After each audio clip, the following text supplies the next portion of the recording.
Mas eu espero que nessa noite o Senhor, Ele fale ao teu coração, que nessa noite você esteja aberto para ouvir aquilo que Deus quer falar com você. Porque às vezes a gente vem para a igreja com uma perspectiva, mas às vezes o que Deus tem para a nossa vida não é aquilo que a gente quer, é aquilo que a gente precisa. E que nessa noite Deus, Ele fale com você aquilo que você precisa. Eu ia ministrar sobre outra coisa, mas ouvindo lá o devocional, Deus, Ele me deu uma direção e nós vamos ministrar sobre aquilo que Ele determinou. O tema é a real perspectiva da promessa. Quantos é que tem promessa? Quantos é que tem promessa? Amém? Deus te prometeu algo, irmão? Amém. E hoje nós vamos ministrar. Eu queria que você já abrisse a sua Bíblia em João, capítulo 21.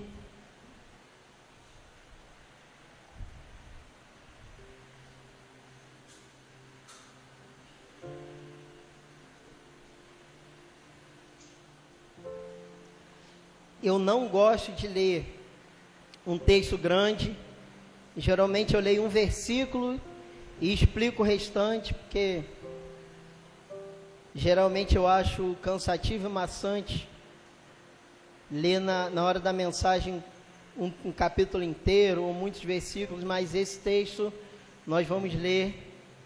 Estou abrindo a exceção para a gente ler tudo. João 21, do 1 ao 19. A gente vai falar sobre a perspectiva da promessa baseado nesse texto.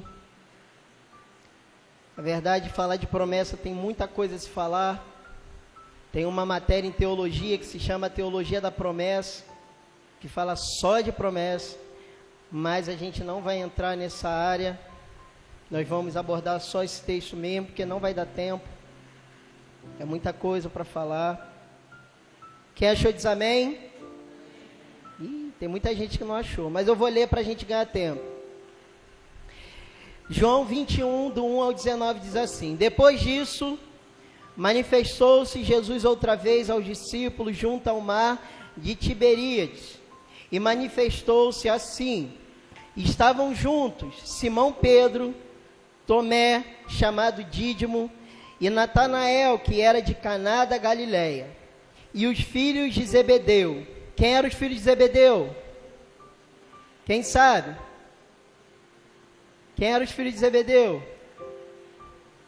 Tiago e João, e outros dois dos seus discípulos. E disse-lhe Simão Pedro: vou pescar. Diz-lhe eles: também nós vamos contigo. Foram e subiram logo para o barco, e naquela noite nada apanharam. E sendo já de manhã, Jesus se apresentou na praia, mas os discípulos não conheceram que era. Porque aqui, vou parar só para explicar, aqui Jesus já havia morrido e ressuscitado. Então, houve uma pesca maravilhosa, Jesus não tinha sido crucificado, mas aqui é uma outra situação, por mais que o texto seja parecido, Jesus já havia morrido e ressuscitado, e eles não conheceram Jesus. Versículo 5. Disse-lhes, pois, Jesus: filhos, tendes alguma coisa de comer? Responderam-lhe: não. E ele lhes disse: lançai a rede para o lado direito do barco, e achareis. Lançaram-na, pois, e já não podiam tirar pela multidão dos peixes. Então aquele discípulo, a quem Jesus amava, disse a Pedro: é o Senhor. E quando Simão Pedro ouviu que era o Senhor, cingiu-se com a túnica, porque estava nu, e lançou-se ao mar. E os outros discípulos foram com o barco, porque não estavam distantes da terra, senão quase 200 côvados, levando a rede cheia de peixe.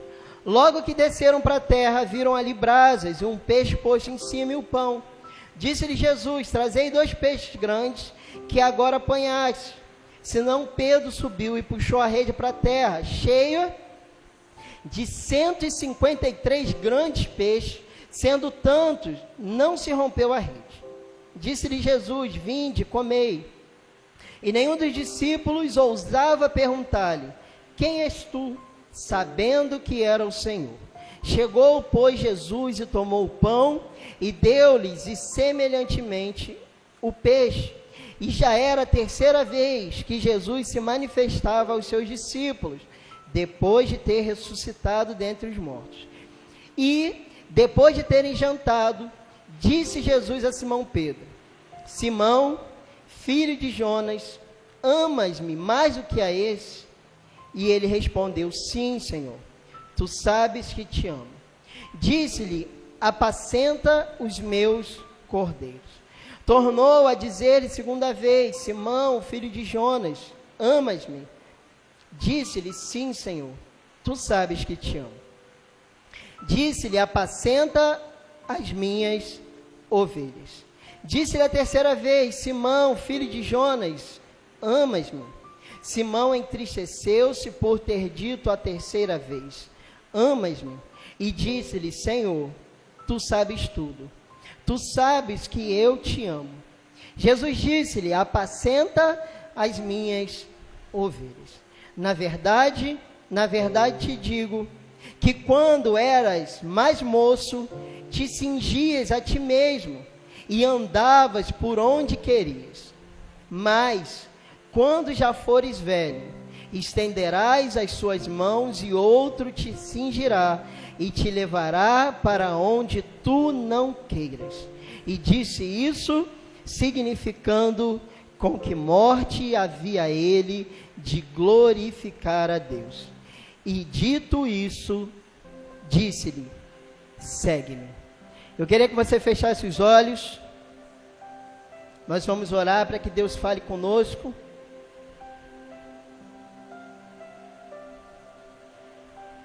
Não a nós, Senhor, não a nós, nenhuma glória para nós. Nós não somos dignos, nós somos pecadores, fracos, mas o Senhor é poderoso. Então a glória, Senhor, é ao teu nome, pelo teu amor e a tua fidelidade. Muitos questionam onde está o teu Deus, mas o nosso Deus está no céu e faz tudo do jeito que lhe agrada. E que o nosso coração nessa noite venha estar exatamente da maneira que agrada o teu coração, que essa palavra venha direto ao coração de cada um de seus filhos, para que eles possam viver não uma promessa fajuta, mas uma promessa que realmente o Senhor determinou para a vida deles, independente do preço a ser pago. Nós te agradecemos, eu me coloco como nada, como ninguém, que seja desconsiderado todo o meu conhecimento, tudo que eu estudei, mas que a tua sabedoria do alto venha sobre mim, para a glória do seu nome. Nós te agradecemos e todos digam amém. Eu queria saber aqui quem se converteu ali entre 2000 e 2010. Sei que aceitou Jesus entre 2000 e 2010. Tem alguém aqui que aceitou Jesus nesse tempo? No ano de 2000 ao ano de 2010? Não? Até 2015, assim, 2014. Você? 2010? Hoje não é tão normal, não é tão comum, mas na época que eu me converti, irmão, a cada 10 mensagens, 11 eram sobre promessa. Era sobre promessa e chamado. Irmão, mas era muita coisa, muita mensagem sobre promessa e chamado, promessa e chamado, promessa e chamado. A gente cansava de ouvir de promessa e chamado. Hoje a realidade é um pouco diferente. Hoje a gente ouve muita mensagem sobre avivamento, sobre poder, sobre fogo. É a vibe de hoje. Mas na minha época era promessa, chamado. E hoje em dia, quando a gente ouve falar de promessa, a gente ouve muito falar de propósito. Naquela época, propósito não era muito falado, era falado muito de chamado. E hoje fala-se às vezes de promessa e propósito. Mas antes da gente começar aqui a falar sobre o texto que a gente leu, esse texto grande, que tem muita coisa para a gente pegar desse texto, eu já quero dizer para você que promessa não é um benefício de Deus para você.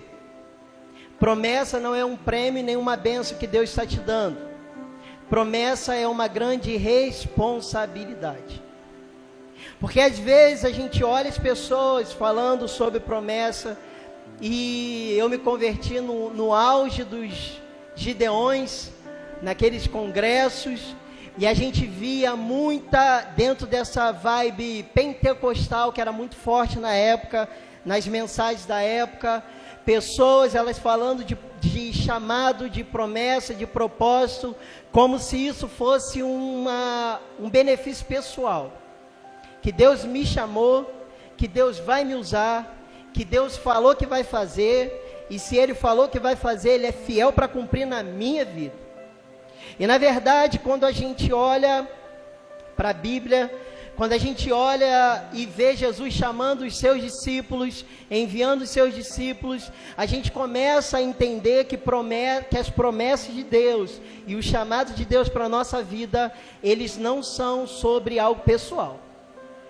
O chamado de Deus para a minha vida não é um benefício. O chamado de Deus para a minha vida não é um prêmio. Não, eu recebi um prêmio e esse prêmio foi o chamado de Deus. E eu vou repetir, eu já falei agora, eu vou falar de novo. O chamado que Deus tem para nós é de grande responsabilidade. E cabe a nós ter o nosso coração aberto, o nosso coração humilde, para entender o que de fato o Senhor tem para nós e o que Ele quer fazer nesse tempo através das nossas vidas. E nós vamos entender durante essa mensagem o que Deus fez na vida de Pedro, para nós entendermos aquilo que Ele quer fazer na nossa vida. No versículo 1, a gente vai, se você quiser deixar aberto sua Bíblia em João 21, a gente vai correr um pouquinho sobre esse texto. E no versículo 1 até o versículo 4, diz assim, ó: depois disso manifestou-se Jesus outra vez aos discípulos junto ao mar de Tiberíades, e manifestou-se assim: estavam juntos Simão Pedro e Tomé, chamado Dídimo, e Natanael, que era da cidade de Caná da Galileia, os filhos de Zebedeu, e outros dois de seus discípulos. Disse-lhe Simão Pedro: vou pescar. Diz-lhe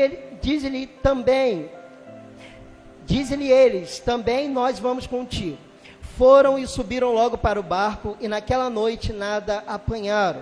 Já sendo de manhã, Jesus se apresentou na praia, mas os discípulos não conheceram que era Jesus. E disse-lhe, pois Jesus: filhos, tende alguma coisa de comer? Responderam-lhe: não. E ele lhes disse: lançai a rede para o lado direito do barco, e achareis. Lançaram-na, pois, e já não podiam tirar pela multidão dos peixes. Então, o texto que a gente usou para ministrar essa mensagem, ele começa quando os discípulos, eles estavam ali na beira do mar, e Jesus, ele manda com que eles fossem até alto mar para pescar. E aí, os discípulos, eles respondem que eles já haviam tentado pescar, mas eles não haviam conseguido pegar nada. E o texto também já deixa claro que eles não conheceram Jesus. Mas Jesus, ele chega para ele e fala assim, ó: então vocês voltam para lá, e vocês joguem a rede do lado direito. E eu quero dizer para vocês que, para que eu seja alguém que vou cumprir, para que a promessa do Senhor se cumpra na minha vida, eu preciso ter duas coisas, para a gente começar.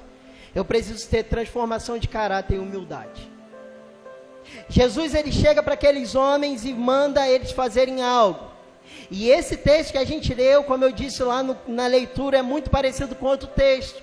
O texto de Lucas 5, do 4 ao 6, que diz assim: e quando acabou de falar, disse a Simão: faze-te ao mar alto e lançai as vossas redes para pescar. E respondendo Simão disse: mestre, havendo trabalhado toda a noite, nada apanhamos, mas sobre a tua palavra lançarei a rede. E fazendo assim, colheram grande quantidade de peixes, e rompia-se-lhe as redes. Então a gente vai ver duas situações diferentes. A primeira, Jesus chega para os discípulos, manda eles irem pescar. E Pedro chega para o Senhor e fala assim: Senhor, nós já pescamos a noite toda. Senhor, eu sou pescador. Senhor, desse assunto aqui, eu domino.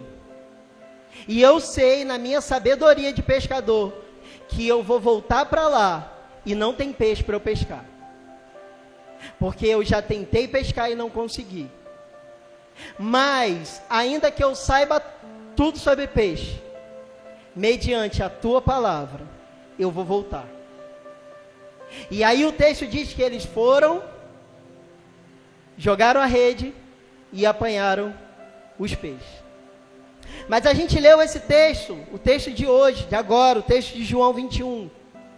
E é a mesma situação, mas com alguns pontos diferentes. Primeiro, eram os mesmos discípulos. Eram os mesmos que entendiam de pesca. Só que tem um porém, eles não conhecem Jesus. Eles não sabem quem é Jesus. E no primeiro texto, Jesus fala para eles, volte para o mar alto e lance a rede. No segundo texto, Jesus fala para eles, volta para o mar alto e lança a rede. Mas no primeiro texto, no texto de Lucas 5, os discípulos conhecem Jesus e Pedro fala, ó, pela sua palavra. Pedro está dizendo assim, ó, se não fosse o Senhor, eu não lançaria, mas já que o Senhor está falando, eu vou obedecer. Mas no segundo texto, eles não sabem quem é Jesus. Eles não sabem que é Jesus, mas Pedro ele faz uma coisa. Ele não faz nenhum tipo de questionamento. Na mesma hora que alguém, que eles não sabiam que era o Senhor, manda eles voltarem e lançarem a rede, o texto diz que não há nenhum tipo de questionamento. Eles voltam e lançam a rede e pegam os peixes. Então a gente vê na vida de Pedro, que era um homem que talvez não conhecia muitas coisas, mas a pesca era algo que ele dominava. Quando ele estava ali no começo do seu ministério, ou ele estava no começo ali do seu chamado, Pedro ele questiona o Senhor e ele diz, Senhor, eu não peguei nada. Senhor, eu vou para lá, mas eu só vou fazer porque o Senhor mandou, porque por mim mesmo eu não lançaria. Mas a gente vai ver lá depois que Jesus morre e ressuscita. Pedro ele não faz nenhum tipo de questionamento. Aqui a gente vê que aquele homem que talvez tinha o seu ego inflado, aquele homem que talvez batia no peito para dizer que sabia disso, ou sabia daquilo, ou sabia daquilo outro, agora a sua atitude é diferente. Ele não precisa mais dizer para alguém que sabe. Ele não precisa mais dizer para alguém que passou a noite toda. Ele sabia que isso tinha acontecido. Ele não faz nenhum tipo de questionamento. A única coisa que ele faz é voltar quietinho e lançar a rede. E é isso que nós precisamos começar para viver aquilo que Deus tem para a nossa vida. Uma transformação de vida completa e humildade. Porque no reino de Deus não há lugar para aqueles que sabem, não há lugar para aqueles que são bons, não há lugar para aqueles que querem aparecer, não há lugar para aqueles que se acham melhor que os outros. Jesus ele nos ensina que aquele que quer ser maior, ele precisa servir. Então, para que eu viva aquilo que Deus tem para mim, eu preciso estar aberto para uma mudança de atitude, uma mudança de vida. Pessoas que se convertem e continuam sendo as mesmas, e passam anos e anos e anos e anos e elas não mudam. Pessoas que já eram para estar no nível de estar ajudando pessoas, discipulando pessoas, ministrando sobre pessoas, 10, 20, 30 anos dentro de uma igreja, mas elas não se permitem ser transformadas. E aí se converte pessoas começam a trabalhar na obra, começam a ser usadas por Deus, e as outras continuam arrumando problema. Pessoas que olham para o irmão do lado e só vê problema, só vê confusão. Pessoas que servem, mas não servem pelo Senhor, servem por si só. Se eu sou da rede jovem, eu cuido da rede jovem. Rede de homens eu não quero saber. A rede de mulheres eu não quero saber. Rede de casais eu não estou nem aí, ainda que eu seja casado, porque eu não sou líder da rede de casais. A rede kids também eu não estou nem aí, eu não vou ajudar para nada. porque eu sou jovem, sou da rede jovem, lidero a rede jovem, e o resto eu não estou nem aí. E o que Deus ele quer fazer nesse tempo são pessoas que conseguem olhar para o reino de Deus, não olhando para a estrutura da igreja, não olhando para os seus dons e talentos, porque eu vou dizer para você, Deus até aproveita a sua capacidade, irmão, aproveita. Eu ia ministrar outra mensagem sobre a Babilônia, eu ia falar sobre isso, porque a gente vê que também de um tempo para cá, isso graças a Deus tem diminuído, um culto à ignorância. Aquele irmão que não sabia ler, que era usado por Deus, olha, ele não sabe ler, mas é usado por Deus, coisa linda. Antigamente tinha muito isso, os irmãos com a calça rasgada de chinelo, a camisa toda arrebentada, e as pessoas achavam isso lindo, olha, tão humilde, e está sendo usado por Deus, um culto à ignorância. E aí a gente vê Daniel chegando lá na Babilônia, eles procuraram gente culta, gente estudada, gente entendida, e eles acham Daniel. E aí Daniel é usado por Deus lá. Imagina se Daniel não soubesse, imagina se Daniel não fosse estudado, não fosse culto, ele não seria usado. Então Deus usa assim a sua capacidade, mas a sua capacidade é para a glória de Deus, não é para você crescer, não é para você se inflar, não é para você pisar no outro, é para você diminuir e dizer, Senhor, meus dons e talentos são para o Senhor. Senhor, aquilo que eu sei, pouco se aproveita, mas graças a Deus que o Senhor decidiu me usar. Senhor, eu estudei a palavra, eu busquei, eu assisti vídeo, eu procurei na internet, eu estudei, mas o que eu estudei está debaixo daquilo que o Senhor tem para falar com a igreja, porque não é o que eu estudo, é o que o Senhor quer ministrar, e eu me diminuo para que o Senhor cresça. Porque antes eu agia assim, eu vivia assim, eu era desse jeito, eu era problemático, eu era questionador, eu falava para o Senhor que eu já sabia, que eu já tinha pescado, eu já tinha lançado a rede, eu conhecia de pesca, mas agora não. Agora não precisa nem ser o Senhor, ainda que seja, eu não te conhecia, eu não sei que é o Senhor, mas ainda assim eu obedeço. Eu não estou conhecendo o Messi, mas se está dizendo para eu lançar a rede, ainda que seja um estranho, eu me lembro que um dia eu lancei a rede e peguei, e eu vou voltar lá e vou tentar de novo. Isso é o coração de Pedro sendo transformado, isso é o caráter de Pedro sendo moldado, isso é a humildade entrando no coração desse homem, é Deus preparando ele para viver aquilo que Deus tem para a vida dele. E eu digo para você, se você quer realmente viver aquilo que Deus tem para a sua vida, você precisa diminuir, para que o Senhor cresça. Amém? Uma vez eu ouvi uma frase, eu nunca mais esqueci, cara, que quando Deus olha alguém soberbo, Ele lembra de Satanás. Nunca mais eu esqueci dessa frase. Falei, misericórdia. Então você precisa ter no teu coração toda a humildade e ter o teu caráter transformado. Amém?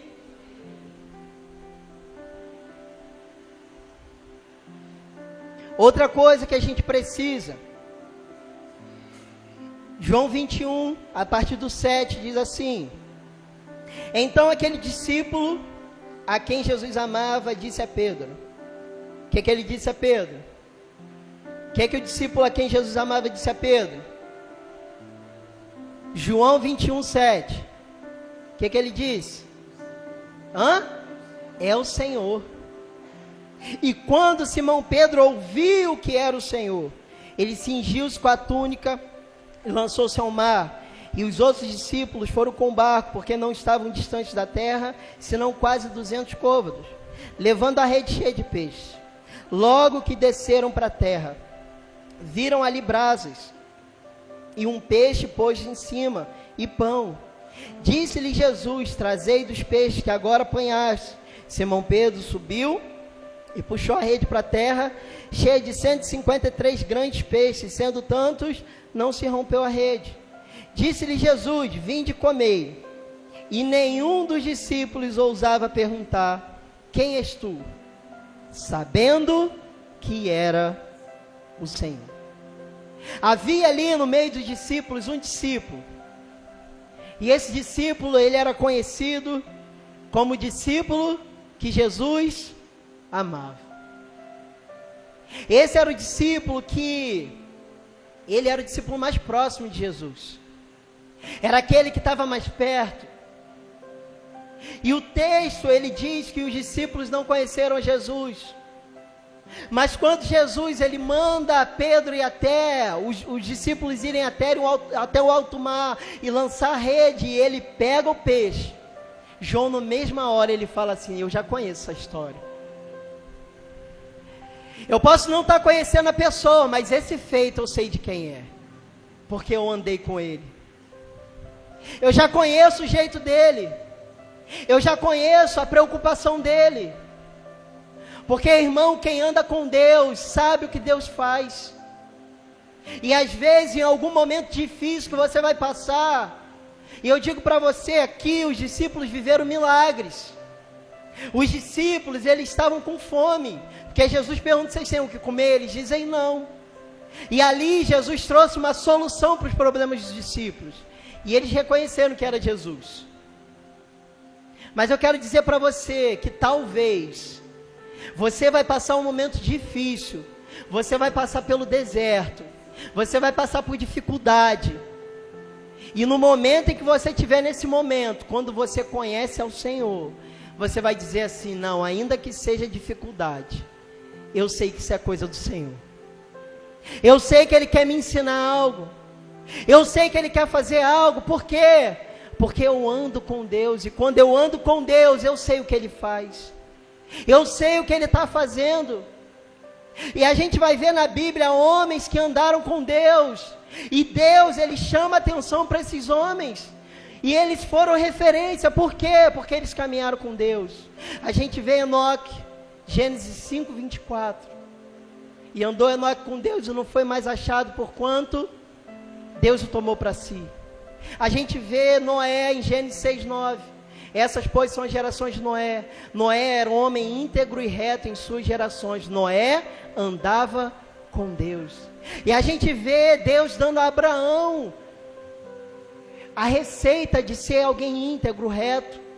Em Gênesis 17, 1, que quando Abraão tinha 99 anos de idade, Deus aparece a ele e diz: Abraão, eu sou o Deus Todo-Poderoso, anda na minha presença e seja íntegro.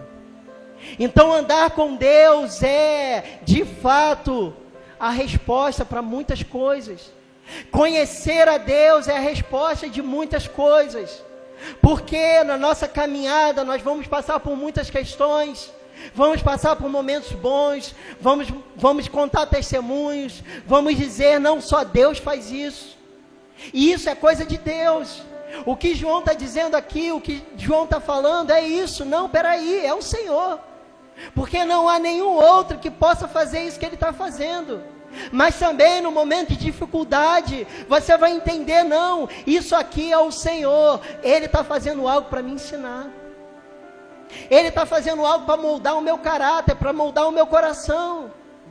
E como o evangelista Bruno pregou aqui esses dias, às vezes a gente culpa o diabo, irmão.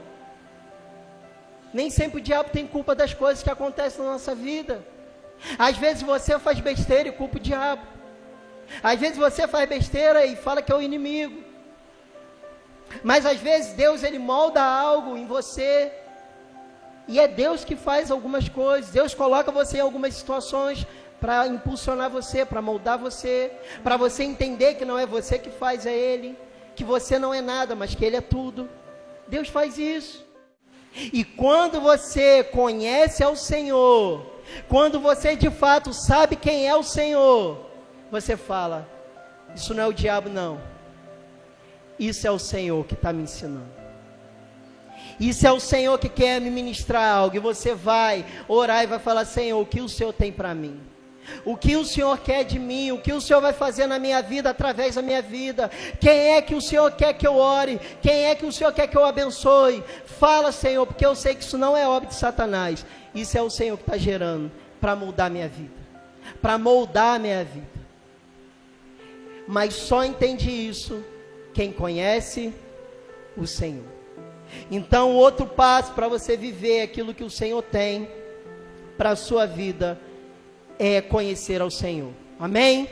Fala assim: eu preciso conhecer ao Senhor.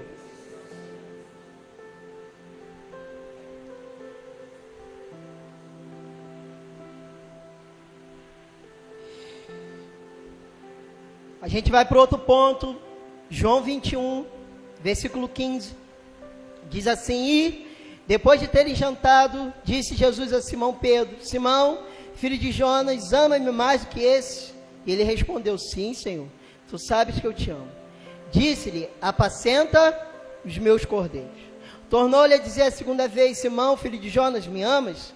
Disse-lhe: sim, Senhor, sabe que eu te amo. Disse-lhe: apacenta as minhas ovelhas. Disse-lhe a terceira vez: Simão, filho de Jonas, amas-me? Então Simão se entristeceu por ter dito a terceira vez: amas-me? E disse-lhe: Senhor, tu sabes tudo, tu sabes que eu te amo. E Jesus disse-lhe: apacenta as minhas ovelhas. E o terceiro ponto é você ter a motivação certa. Tem muita gente no lugar certo com a motivação errada. Tem muita gente que se determina em fazer a obra de Deus, faz a obra de Deus, serve na obra de Deus, mas com a intenção errada. E aqui o Senhor está deixando claro para Pedro. Jesus está mostrando a Pedro o que ele precisava para cumprir aquilo que Deus tinha para a vida dele. A gente vai ver que a Bíblia, ela traz para nós quase uma pegadinha. Porque João 3,16, ele fala que Deus amou o mundo de tal maneira que deu o seu Filho unigênito para todo aquele que nele crê não pereça, mas tenha vida eterna. Mas em João também, 3,16, só que 1 João, ele fala: nisso consiste o amor, que Jesus entregou a vida por nós, e nós devemos entregar a nossa vida pelos nossos irmãos.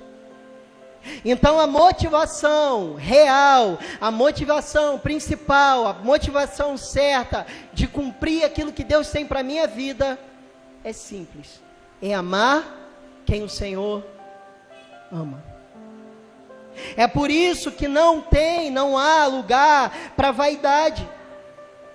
É por isso que não tem lugar para se achar na obra de Deus.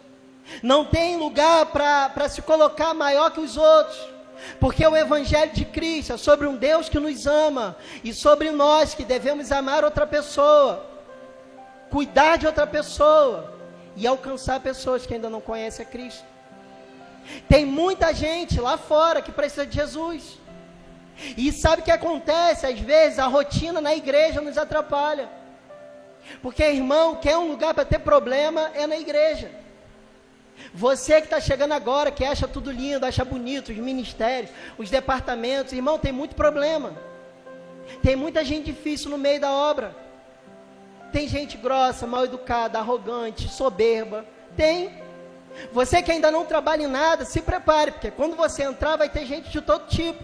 Mas também vai ter gente boa, com o coração aberto, que ama Jesus, que ama o próximo, que serve até se desgastar ao máximo. Tem todo tipo de gente. E a gente às vezes se perde, desanima, porque a gente foca aqui. E eu não estou dizendo que aqui não seja importante, que aqui não seja necessário, é necessário. Agora o que eu preciso entender é que a obra de Deus, ela precisa ser feita aqui e lá fora. Tem muita gente lá fora que precisa do Senhor. Pessoas que não vão vir aqui ver o pregador pregar, que não vão ver um belo sermão, uma bela oração. Então o meu conhecimento, a minha sabedoria aqui para pregar uma mensagem não vai valer de nada, porque tem gente que a princípio não vai entrar na igreja para ouvir uma mensagem. Essas pessoas provavelmente não vão ouvir uma bela voz, uma bela nota de um músico, um conhecimento musical. Não vai. As pessoas não vão ver o quanto o obreiro é dedicado, o quanto o evangelista conhece, o quanto o missionário está determinado. Não. Então, muitas vezes o que a gente faz aqui dentro para as pessoas que estão lá fora não vai valer de nada. O que as pessoas de lá de fora precisam é que você as ame como Jesus amou. Porque pouco se aproveita lá fora aquilo que a gente faz aqui dentro. E uma vez eu estava com um amigo, eu discordei do que ele falou até eu entender. Eu achei que o que ele falou era loucura. Ele falou que estava no culto, e o culto foi bom, foi maravilhoso. Depois ele foi lanchar com os irmãos, lanchar com pessoas. E alguém virou na mesa e falou assim: aqui na mesa é mais importante do que a gente estava fazendo lá. E alguém falou assim: o quê? Como assim? Aqui é mais importante. Como você fala que lanchar é mais importante do que o culto? E o rapaz respondeu: porque lá todo mundo é crente, lá todo mundo é bom, lá todo mundo é benção, mas aqui as pessoas veem quem realmente nós somos. E são nas mesas que nós fazemos diferença, são nas mesas que o nosso caráter é escancarado, são nas relações que as pessoas vão ver se Jesus é isso tudo na sua vida ou não. É no primeiro conflito no trabalho, é no primeiro conflito na escola, na faculdade, que as pessoas vão ver quem você é. Então a gente precisa amar quem Jesus ama e entender que existem ovelhas que estão lá fora precisando de alguém para ir pegar, para ir resgatar. Então você precisa colocar na tua cabeça que muito mais do que servir numa igreja, servir num templo, num setor, num departamento, você precisa amar alguém. Amar quem? Quem Jesus ama. Mas ele é viciado, tem que amar, porque Jesus o ama. Mas ele está drogado, tem que amar, porque Jesus o ama. Uma vez numa célula tinha um líder lá que ele era meio arrogante, irmão. Meio não, todo arrogante, que ele caiu. Ele foi tão arrogante que ele caiu. Que líder arrogante cai. E em uma célula ele contando, achando que ele estava abafando. Não, porque veio um bêbado me abraçar, eu falei: sai daqui, porco.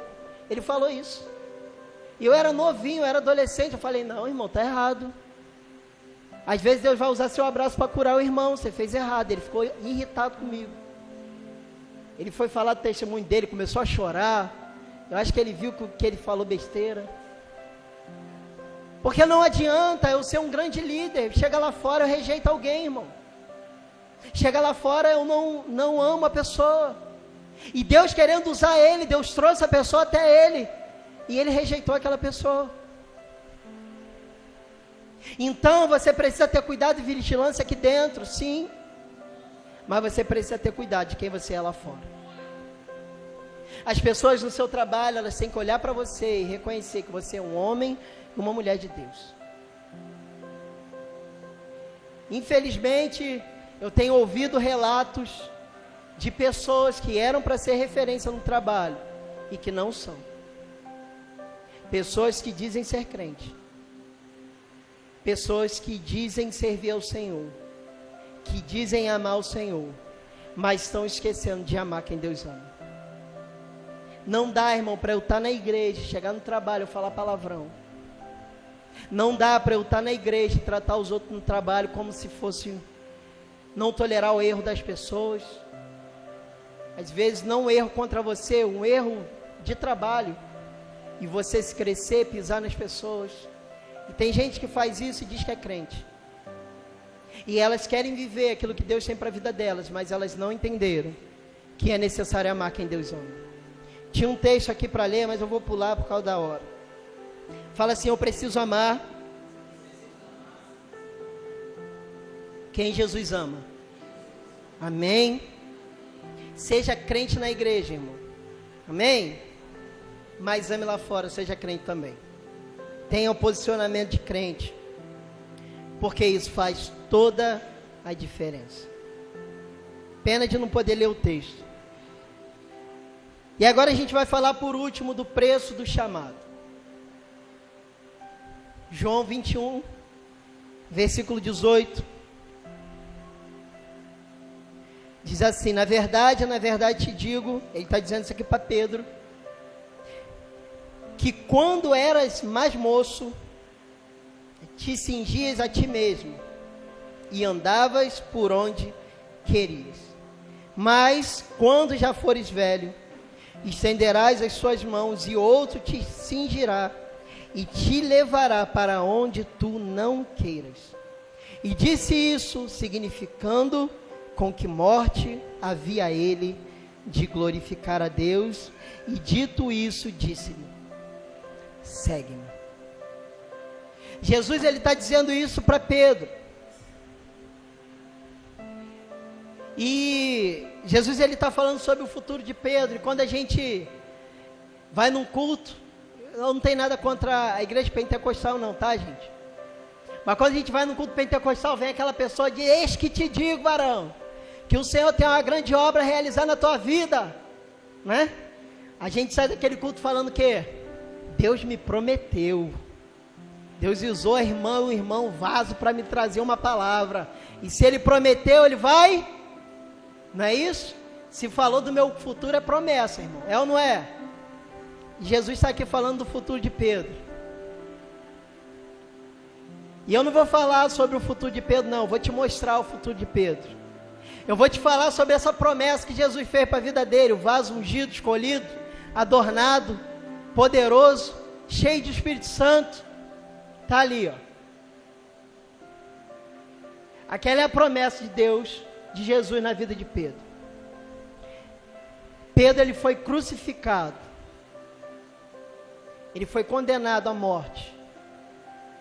E quando Pedro está indo para ser crucificado, ele fala: não, peraí, vocês podem até me crucificar, mas eu não sou digno de ser crucificado igual ao meu mestre. Então vocês podem virar a cruz. E Pedro, ele foi crucificado de cabeça para baixo, porque ele não aceitou ser crucificado da mesma forma que o mestre foi. E a gente vê que a promessa de Deus na vida de Pedro era glorificar a Cristo na sua morte. E aí eu pergunto para você: cadê, onde está, para onde foi o luxo da promessa? Para onde foi o brilho, a luz da promessa? Porque hoje o Senhor tem prometido coisas grandes para as pessoas, que eu vou te usar, que eu vou te fazer conhecido. E eu pergunto para vocês: se Deus não quiser fazer você conhecido, e se Deus quiser colocar você num lugar onde você vai ser perseguido, maltratado, humilhado, e você vai precisar fazer isso por amor a Jesus, eu pergunto: você continua seguindo ao Senhor? E nesse texto Jesus fala para ele, e dito isso, disse-lhe: segue-me. Jesus está falando: eu fui para a cruz, eu morri na cruz, então você vai me seguir para o mesmo caminho, porque o seu lugar é a cruz, igual o meu foi. Porque o chamado de Deus para a nossa vida não é sobre aquilo que eu faço, é sobre aquilo que Ele quer, e quem Ele quer salvar. E é por isso que tem muita gente que para no meio do caminho, que ouviu mensagem que Deus faria algo lindo na tua vida, que Deus prometeu algo maravilhoso, para você dar o testemunho. Um dia todos vão ver o que Deus vai fazer, e hoje nós estamos vendo o que Deus fez na vida de Pedro. E eu digo para você que Pedro foi para a cruz jubiloso. Pedro foi para a cruz feliz, porque ele cumpriu aquilo que o Senhor tinha para a vida dele. Pedro pregou o evangelho, e muitas vidas foram a salvação, foram alcançadas, foram ganhas. Mas os apóstolos, os discípulos de Jesus, eles passaram por muito sofrimento, por muita dor. O único apóstolo que não morreu martirizado foi João. Todos os outros morreram de maneira cruel. Inclusive na arte ali, ó, tem a maneira que cada um deles morreu. Um decapitado, o outro foi ferido por espada, o outro foi crucificado, o outro tomou flecha, morreu com flechada. E eu pergunto: onde está a promessa real que Deus tem para a nossa vida, que é alcançar alguém, independente do aperto que eu tenho que passar? As pessoas, elas estão mirando um ministério onde elas possam postar na internet onde elas possam ganhar clique. Elas estão buscando um chamado de Deus, que não foi Deus que chamou, que é confortável. Elas querem ir para lugares confortáveis. E você precisa estar atento àquilo que o Senhor quer fazer na sua vida, não o que você quer. Quando eu olho para os meus sonhos, os projetos que eu planejei como pessoa, eu vejo que Deus frustrou todos os meus sonhos. Todos. Inclusive tem um livro que fala disso, né? O Deus que destrói sonhos. Parece pesado. Mas a vontade de Deus, ela praticamente todas as vezes vai contra a sua. Porque nós somos egoístas e as nossas ambições são sobre aquilo que nós queremos para nós. Mas Deus, Ele sabe das pessoas que precisam dEle. E às vezes Deus vai te mandar para o fim do mundo, para que vidas sejam alcançadas. Às vezes o seu plano, o seu projeto é pregar. Às vezes seu plano e projeto é ser um grande pastor, ter uma grande igreja, ter uma multidão de discípulos. Mas às vezes Deus não quer. Às vezes Deus quer que você seja um obreiro, um pastor, mas auxiliar. Ou no lugar daquela igrejona com poltrona, ar-condicionado, um altar, telão de LED, você esteja numa igreja com um púlpitozinho e banco de madeira. Às vezes você vai para um lugar que você vai sofrer perseguição. Ou às vezes pode ser que você tenha se convertido e estão te perseguindo. Isso faz parte, irmão, daquilo que Deus tem para a sua vida. É porque estão pregando um evangelho que não existe. O business do chamado. O chamado, ele tem que ter clique, ele tem que ter foto, ele tem que ter postagem, ele tem que ter inveja. As pessoas têm que invejar o meu chamado, não. E quando a gente olha para os discípulos de Jesus, para os apóstolos, ninguém tinha inveja deles não, irmão. Vai ter inveja daquilo ali? Quem que tem inveja daquilo ali? Em 2016, teve um congresso lá, e era a Nação da Cruz. A gente fez uma peça, e a gente falava sobre jovens que foram capturados pelo Estado Islâmico. Eles estavam pregando o evangelho, eles foram pegos, e eles foram assassinados ao vivo. E nós retratamos aquela peça. Ali não tem clique, não tem luz, tem amor. Ali tem amor. De pessoas que decidiram ouvir Deus e falar: Senhor, independente do que o Senhor tem para mim, eu vou cumprir o seu chamado. E quando eu entendo isso, eu sou maduro, ainda que eu tenha problemas, ainda que eu tenha dores, ainda que eu tenha dificuldades, ainda que tudo esteja contra aquilo que eu quero, eu não paro, porque eu sei quem me chamou. Amém? E eu estou rendido à vontade de Deus. E que essa maturidade, ela possa estar no nosso coração. Eu não estou dizendo para você que Deus vai te chamar para ser crucificado de cabeça para baixo. Mas pode ser que o chamado de Deus na sua vida não tenha luz, não tenha brilho, não tenha um grande templo, uma grande igreja, não tenha um país desenvolvido, não tenha uma cidade grande. Talvez nem igual Heriotaba. Pode ser que você termine lá na Palmeira ou um lugar parecido, que eu não sei todas as cidades aqui. Tem bastante cidade aqui que precisa de Jesus, não tem? Pequena, interior, que não tem igreja. Um montão de distrito pequenininho que não tem igreja, não tem pastor, mas tem gente lá para ser amada. E a gente precisa estar disposto a pregar o evangelho para todas as pessoas. Aquela pessoa que tem no teu trabalho, que trabalha com você, aquela pessoa que está na faculdade, você precisa amar essa pessoa. E entender que assim como Jesus te alcançou, Ele quer alcançar essa pessoa. Amém? Amém? Esse, irmão, parece uma coisa difícil, né?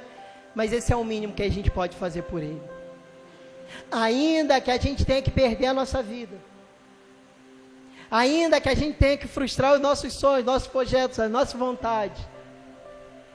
Meu Deus, quantas vontades frustradas. Mas vale a pena. Porque nós sabemos que um dia, nós estaremos com Ele. Amém? E não sozinhos. Quando Ele falar assim, mostra aí as suas obras, você vai trazer o fulano, vem cá.